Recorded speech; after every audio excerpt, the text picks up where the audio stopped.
Feliz y bendecido día, aprendiendo un curso de milagros.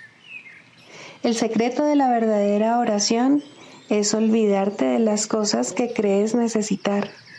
Pedir algo específico es igual que ver el pecado primero y luego perdonarlo. Del mismo modo, al orar pasas por alto tus necesidades específicas, tal como las ves, y las dejas en manos de Dios. Ahí se convierten en los regalos que le haces, pues le dicen que no antepondrás otros dioses a Él, ni que quieres otro amor que el suyo. Este libro es un comienzo, no un final.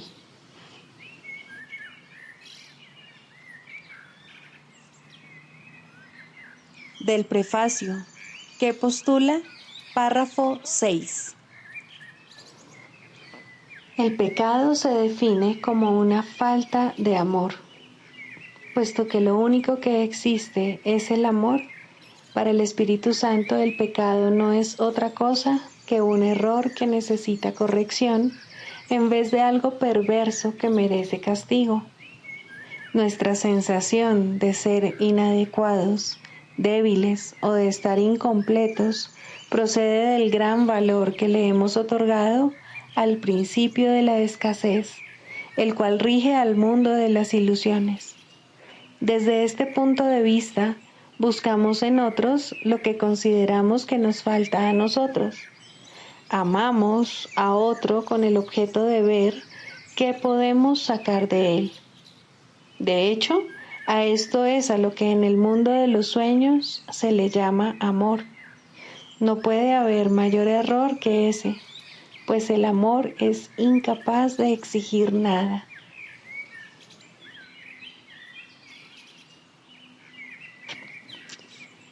Introducción.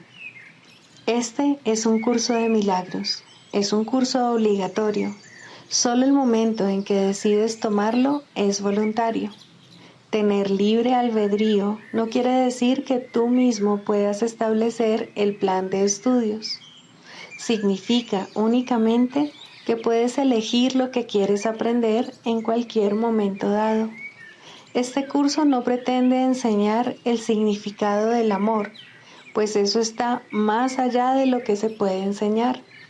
Pretende, no obstante, despejar los obstáculos que impiden experimentar la presencia del amor, el cual es tu herencia natural. Lo opuesto al amor es el miedo, pero aquello que todo lo abarca no puede tener opuestos. Este curso puede, por lo tanto, resumirse muy simplemente de la siguiente manera. Nada real puede ser amenazado. Nada irreal existe.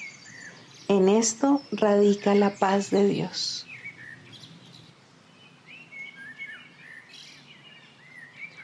Capítulo 1. El significado de los milagros. Primero, principios de los milagros. Principio 7. Todo el mundo tiene derecho a los milagros, pero antes es necesaria una purificación.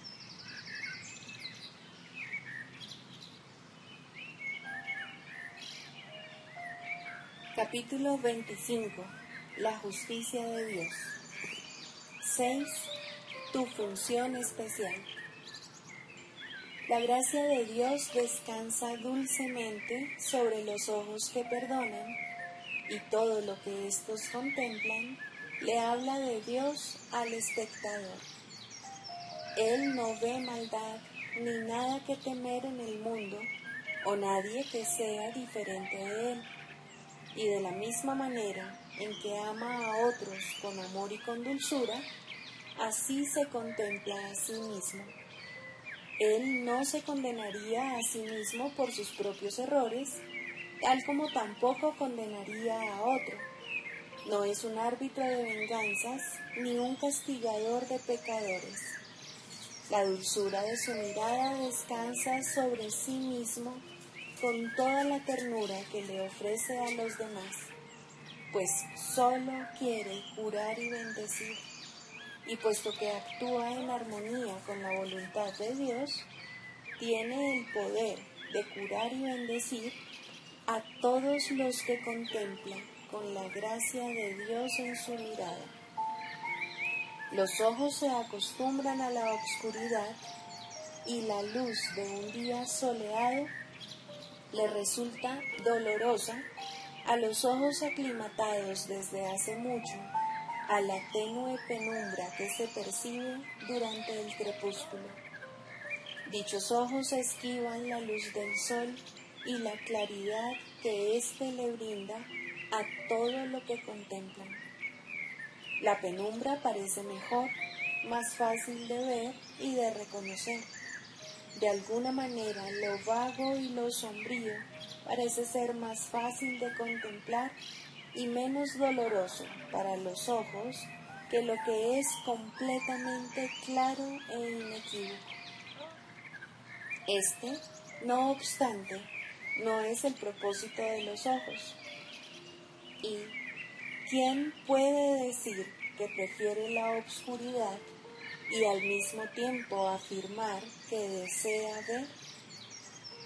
Tu deseo de ver hace que la gracia de Dios descienda sobre tus ojos, trayendo consigo el regalo de la luz que hace que la visión sea posible. ¿Quieres realmente contemplar a tu hermano? A Dios le complacería que lo hicieses. No es su voluntad que no reconozcas a tu Salvador. Tampoco es su voluntad que tu Salvador no desempeñe la función que Él le encomendó.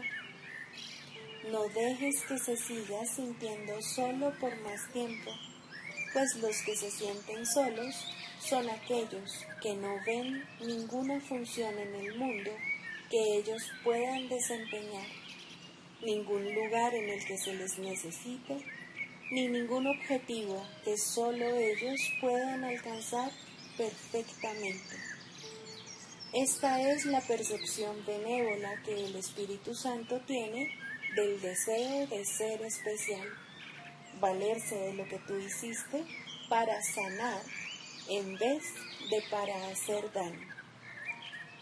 A cada cual Él le asigna una función especial en la salvación que solo Él puede desempeñar, un papel exclusivamente para Él. Y el plan no se habrá llevado a término hasta que cada cual descubra su función especial y desempeñe el papel que se le asignó para completarse a sí mismo en un mundo donde rige la incompleción.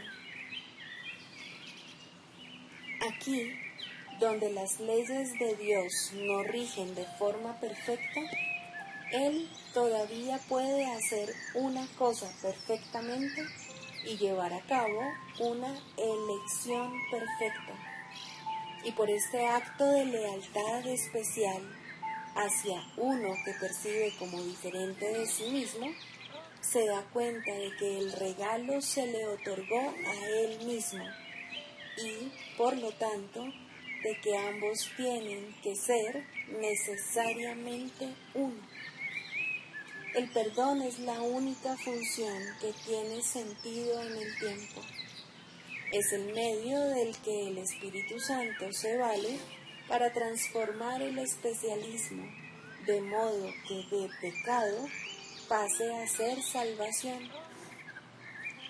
El perdón es para todos, mas solo es completo cuando descansa sobre todos, y toda función que este mundo tenga se completa con él. Entonces el tiempo cesa. No obstante, mientras se esté en el tiempo, es mucho lo que todavía queda por hacer, y cada uno tiene que hacer lo que se le asignó, pues todo el plan depende de su papel. Cada uno tiene un papel especial en el tiempo, pues eso fue lo que eligió, y al elegirlo, hizo que fuese así para él. No se le negó su deseo, sino que se modificó la forma del mismo, de manera que redundase en beneficio de su hermano y de él, y se convirtiese de este modo en un medio para salvar en vez de para llevar a la perdición.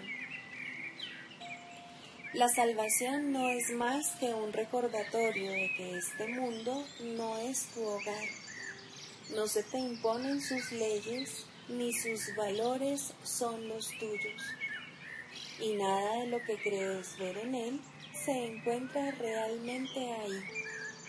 Esto se ve y se entiende a medida que cada cual desempeña su papel en el deshacimiento del mundo, tal como desempeñó un papel en su fabricación. Cada cual dispone de los medios para ambas posibilidades, tal como siempre dispuso de ellos. Dios dispuso que el especialismo que su Hijo eligió para hacerse daño a sí mismo fuese igualmente el medio para su salvación desde el preciso instante en que tomó esa decisión. Su pecado especial pasó a ser su gracia especial. Su odio especial se convirtió en su amor especial. El Espíritu Santo necesita que desempeñes tu función especial, de modo que la suya pueda consumarse. No pienses que no tienes un valor especial aquí. Tú lo quisiste y se te concedió. Todo lo que has hecho se puede utilizar fácil y provechosamente a favor de la salvación.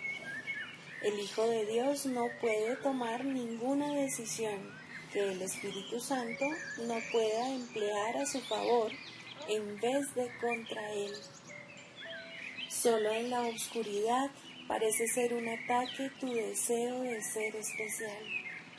En la luz lo ves como la función especial que te corresponde desempeñar en el plan para salvar al Hijo de Dios de todo ataque y hacerle entender que está a salvo, tal como siempre lo estuvo y lo seguirá estando, tanto en el tiempo como en la eternidad. Esta es la función que se te encomendó con respecto a tu hermano. Acéptala dulcemente de la mano de tu hermano y deja que la salvación se consume perfectamente en ti.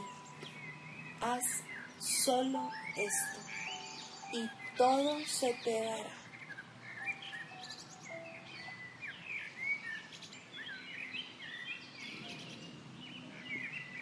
Libro de ejercicios, lección 125. En la quietud recibo hoy la palabra de Dios. Deja que hoy sea un día de quietud y de sosegada escucha. La voluntad de tu Padre es que hoy oigas su palabra. Por eso te llama desde lo más recóndito de tu mente, donde Él mora. Óyele hoy. No podrá haber paz hasta que su palabra sea oída por todos los rincones del mundo y tu mente, escuchando en quietud, acepte el mensaje que el mundo tiene que oír para que pueda dar comienzo la serena hora de la paz. Este mundo cambiará gracias a ti. Ningún otro medio puede salvarlo, pues el plan de Dios es simplemente este. El Hijo de Dios es libre de salvarse a sí mismo y se le ha dado la palabra de Dios para que sea su guía, y ésta se encuentra para siempre a su lado y en su mente, a fin de conducirlo con certeza a casa de su Padre por su propia voluntad, la cual es eternamente tan libre como la de Dios. No se le conduce a la fuerza, sino con amor. No es juzgado, sino santificado. Hoy oiremos la voz de Dios en la quietud, sin la intromisión de nuestros insignificantes pensamientos, ni la de nuestros deseos personales, y sin juzgar en modo alguno su santa palabra. Tampoco nos juzgaremos a nosotros mismos hoy, pues lo que somos no puede ser juzgado. Nos hallamos mucho más allá de todos los juicios que el mundo ha formado contra el Hijo de Dios. El mundo no lo conoce. Hoy no prestaremos oídos al mundo, sino que aguardaremos silenciosamente la palabra de Dios. Santo Hijo de Dios, oye a tu Padre. Su voz quiere darte su santa palabra para que disemines por todo el mundo las buenas nuevas de la salvación y de la santa hora de la paz. Nos congregamos hoy en el trono de Dios, en el sereno lugar de tu mente, donde Él mora para siempre, en la santidad que creó y que nunca ha de abandonar. Él no ha esperado a que tú le devuelvas tu mente para darte su palabra. Él no se ocultó de ti cuando tú te alejaste por un breve periodo. Para Él, las ilusiones que abrigas de ti mismo no tienen ningún valor. Él conoce a su Hijo y dispone que siga siendo parte de Él a pesar de sus sueños y a pesar de la locura que le hace pensar que su voluntad no es su voluntad. Él te habla hoy. Su voz espera tu silencio, pues su palabra no puede ser oída hasta que tu mente no se haya aquietado por un rato y tus vanos deseos hayan sido acallados. Aguarda su palabra en silencio. Hay una paz en ti a la que puedes recurrir hoy a fin de que te ayude a preparar a tu santísima mente para oír la voz que habla por su Creador. En 3 ocasiones hoy y en aquellos momentos que sean más conducentes a estar en silencio, deja de escuchar al mundo durante 10 minutos y elige en su lugar escuchar plácidamente la palabra de Dios. Él te habla desde un lugar que se encuentra más cerca de ti que tu propio corazón. Su voz está más cerca de ti que tu propia mano. Su amor es todo lo que eres y todo lo que Él es. Su amor es lo mismo que tú eres y tú eres lo mismo que Él es. Es tu voz la que escuchas cuando Él te habla. Es tu palabra la que Él pronuncia. Es la palabra de la libertad y de la paz, de la unión de voluntades y propósitos, sin separación o división, en la única mente del Padre y del Hijo. Escucha hoy a tu ser en silencio y deja que te diga que Dios nunca ha abandonado a su Hijo y que tú nunca has abandonado a tu ser. Solo necesitas estar muy quieto. No necesitas ninguna otra regla que esta para dejar que la práctica de hoy te eleve muy por encima del pensamiento del mundo y libere tu visión de lo que ven los ojos del cuerpo. Solo necesitas estar quieto y escuchar. Oirás la palabra en la que la voluntad de Dios, el Hijo, se une a la voluntad de su Padre en total armonía con ella y sin ninguna ilusión que se interponga entre lo que es absolutamente indivisible y verdadero. A medida que transcurra cada hora hoy, detente por un momento y acuérdate a ti mismo que tienes un propósito especial en este día: recibir en la quietud la palabra de Dios.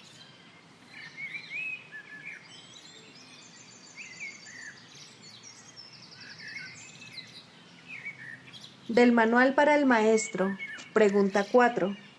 ¿Cuáles son las características de los maestros de Dios? 5.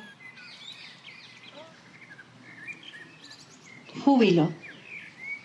El júbilo es el resultado inevitable de la mansedumbre. La mansedumbre significa que el miedo es ahora imposible. ¿Qué podría entonces obstaculizar el júbilo? Las manos abiertas de la mansedumbre están siempre colmadas. Los mansos no experimentan dolor, no pueden sufrir. ¿Cómo no habrían de ser felices? Están seguros de que son amados y de que, por lo tanto, están a salvo. El júbilo va unido a la mansedumbre, tan inevitablemente como el pesar acompaña al ataque. Los maestros de Dios confían en Él y están seguros de que su Maestro va delante de ellos, asegurándose de que no les acontezca ningún daño. Disponen de sus dones y siguen su camino, porque la voz de Dios los dirige en todo. El júbilo es su himno de gratitud, y Cristo los contempla también con agradecimiento. La necesidad que Él tiene de ellos es tan grande como la que ellos tienen de Él. Qué gozo tan inmenso compartir el propósito de la salvación.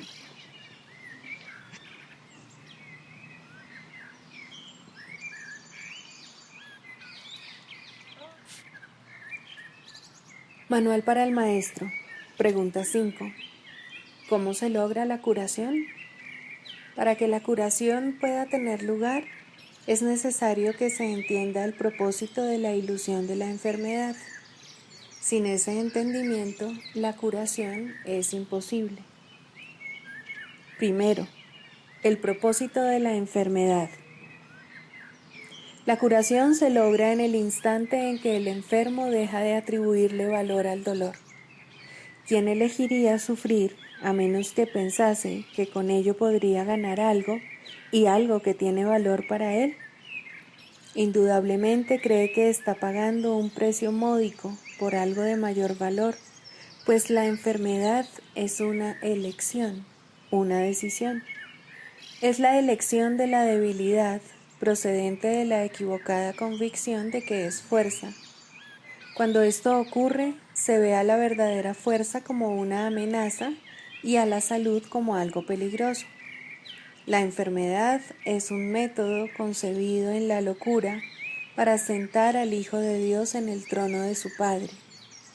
A Dios se le ve como algo externo, poderoso y feroz, ansioso por quedarse con todo el poder para sí mismo. Solo con su muerte puede su Hijo conquistarle. ¿Y qué representa la curación dentro de esta loca convicción? Simboliza la derrota del Hijo de Dios y el triunfo de su Padre sobre él. Representa el desafío supremo, en forma directa, que el Hijo se ve forzado a aceptar. Representa todo lo que él se ocultaría a sí mismo para proteger su vida.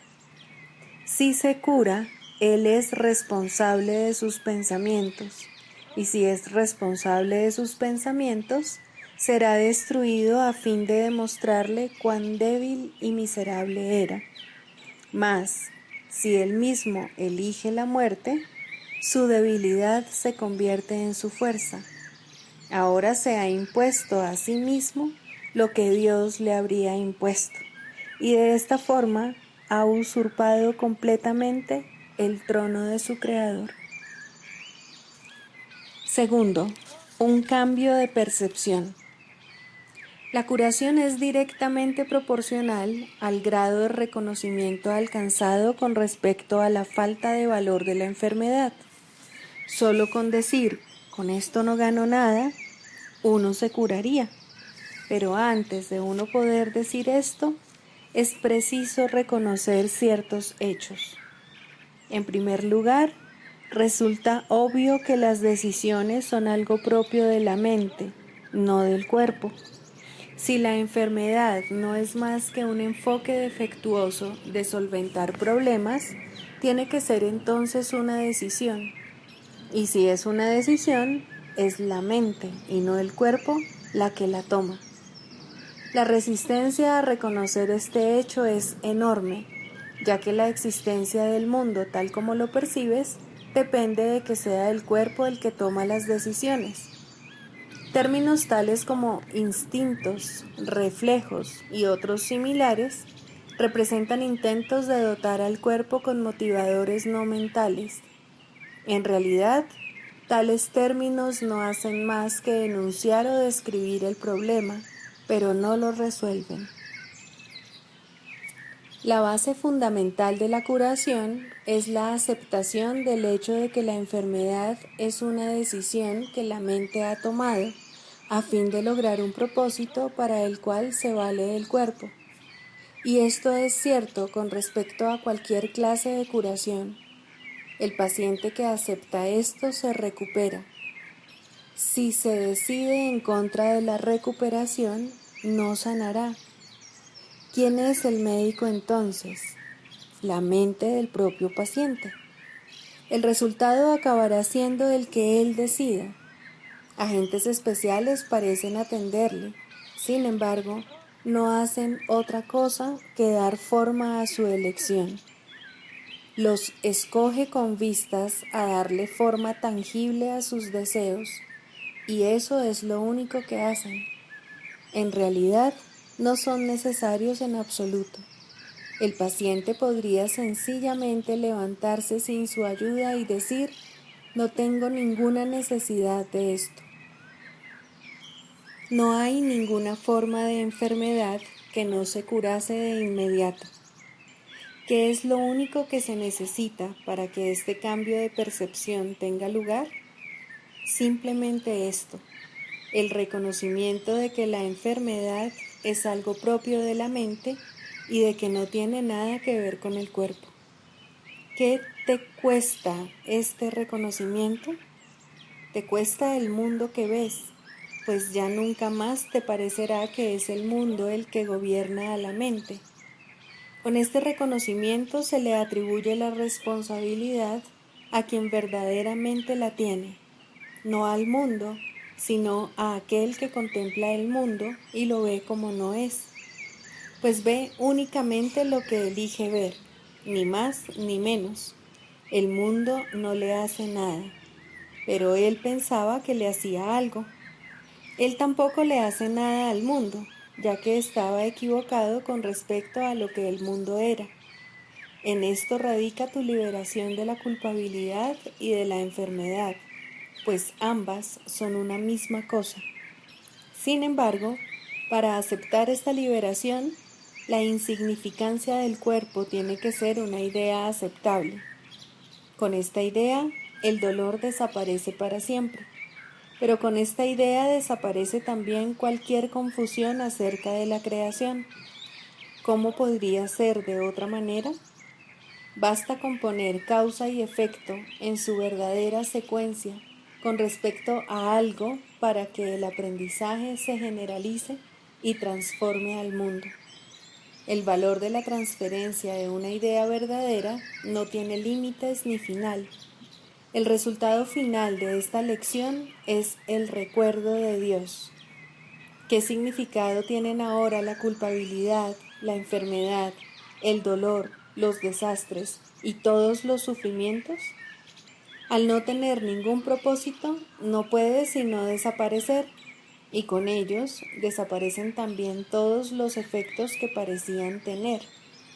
Causa y efecto no son sino una réplica de la creación, vistos en su verdadera perspectiva, sin distorsiones y sin miedo, restablecen el cielo. Tercero, la función del Maestro de Dios. Si el paciente tiene que cambiar de mentalidad para poderse curar, ¿qué puede hacer el Maestro de Dios? ¿Puede cambiar la mentalidad del paciente por él? Desde luego que no. Para aquellos que ya están dispuestos a cambiar de mentalidad, la función del Maestro de Dios no es otra que la de regocijarse con ellos, pues se han convertido en maestros de Dios junto con Él. Con aquellos que no entienden lo que es la curación, no obstante, tienen una función más específica. Estos pacientes se dan cuenta de que ellos mismos han elegido la enfermedad. Por el contrario, creen que la enfermedad los ha elegido a ellos. No tienen tampoco una mentalidad abierta al respecto. El cuerpo les dice lo que tienen que hacer y ellos obedecen. No tienen idea de cuán demente es ese concepto. Solo con que lo sospecharan se curarían, pero no sospechan nada. Para ellos, la separación es absolutamente real. Los maestros de Dios van a estos pacientes representando otra alternativa que dichos pacientes han olvidado. La simple presencia del Maestro de Dios les sirve de recordatorio. Sus pensamientos piden el derecho de cuestionar lo que el paciente ha aceptado como verdadero. En cuanto que mensajeros de Dios, los maestros de Dios son los símbolos de la salvación.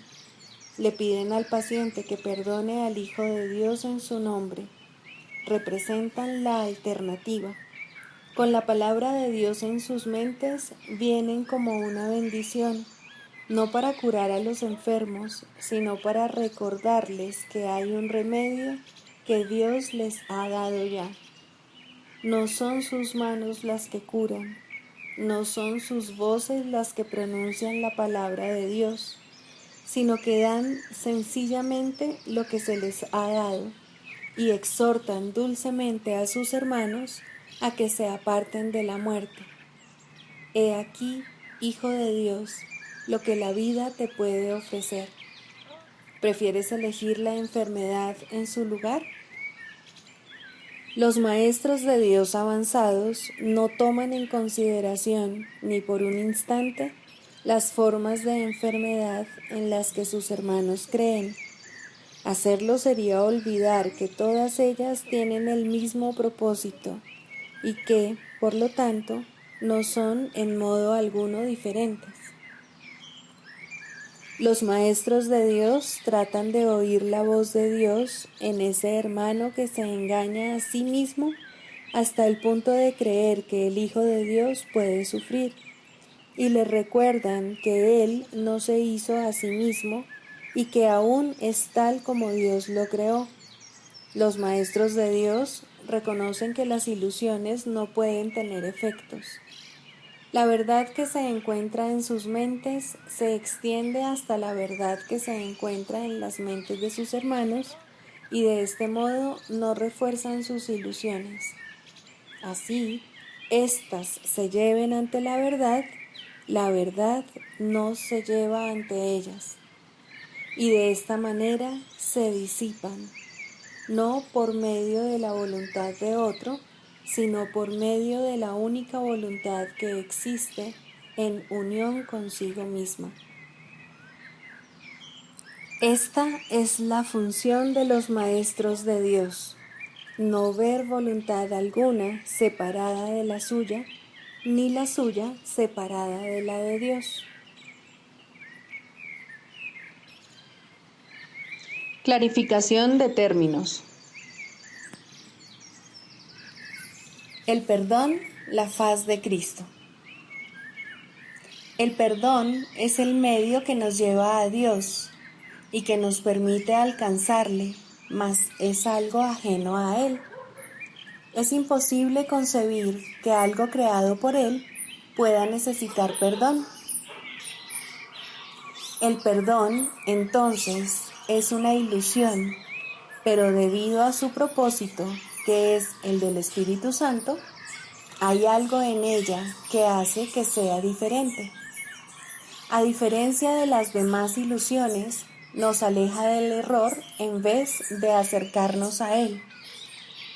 Al perdón podría considerársele una clase de ficción feliz, una manera en la que los que no saben pueden salvar la brecha entre su percepción y la verdad. No pueden pasar directamente de la percepción al conocimiento, porque no creen que esa sea su voluntad. Esto hace que Dios parezca ser un enemigo en lugar de lo que realmente es, y es precisamente esta percepción de mente la que hace que no estén dispuestos a simplemente ascender y retornar a Él en paz.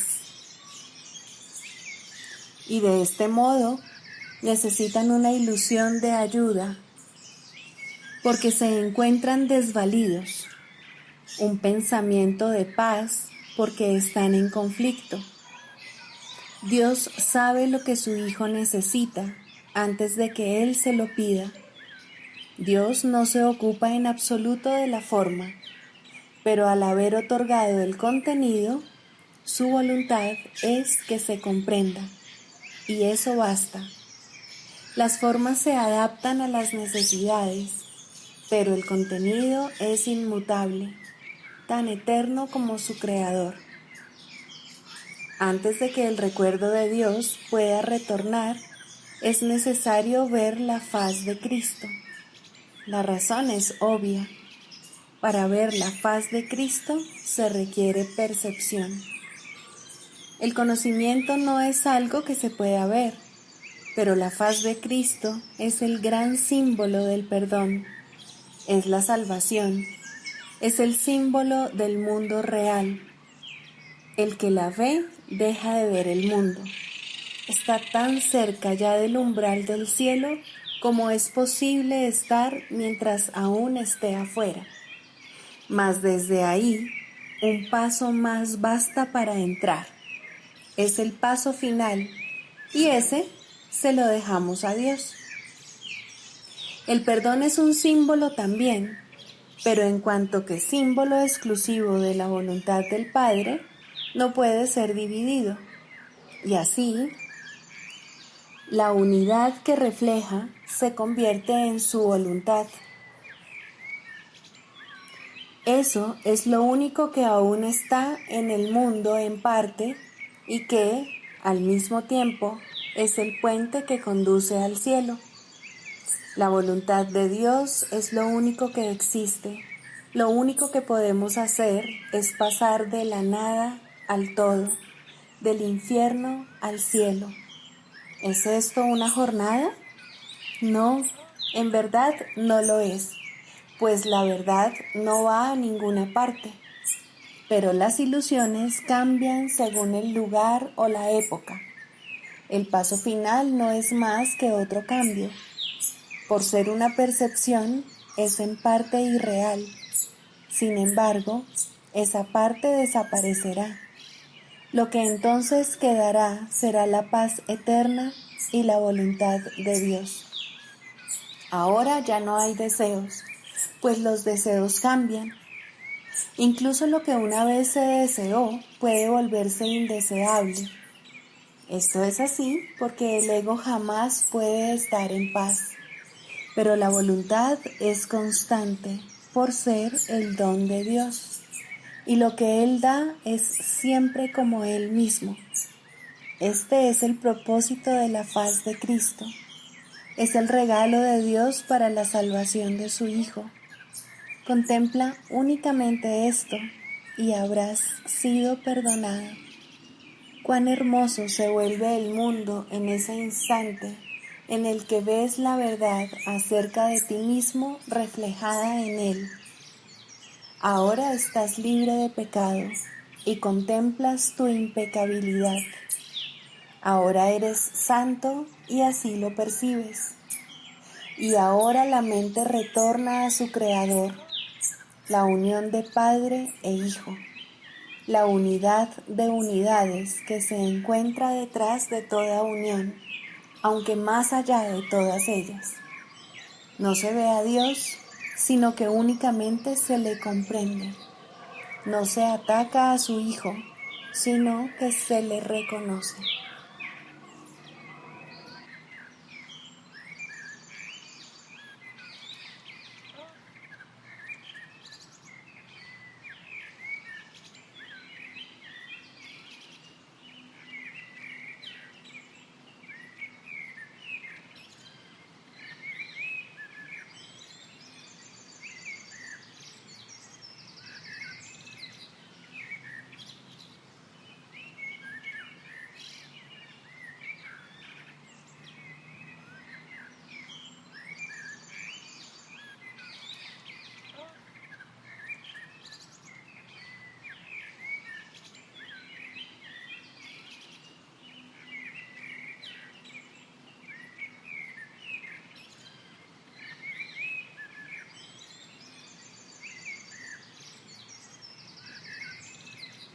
Sigamos a Jesús haciendo del perdón algo tan natural como respirar y algo tan vital como el aire. Amén.